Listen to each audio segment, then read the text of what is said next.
மன்னார் மாவட்டத்தில் இன்று முதல் மறு அறிவித்தல் வரும் வரை ஆடு மற்றும் மாட்டு இறைச்சி விற்பனை செய்வதற்கு தற்காலிக தடை விதிக்கப்பட்டுள்ளதாக மன்னார் மாவட்ட பொது சுகாதார வைத்திய அதிகாரி தெரிவித்துள்ளார்.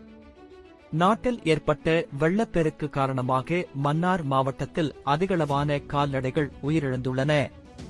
இந்நிலையில் வெள்ளத்தினால் நோய்வாய்ப்பட்ட மற்றும் உயிரிழந்த ஆடு, மாடுகளை இறைச்சியாக்கி விற்பனை செய்வதாக கிடைக்கப்பெற்று முறைப்பாட்டையடுத்து இந்த நடவடிக்கை எடுக்கப்பட்டுள்ளது.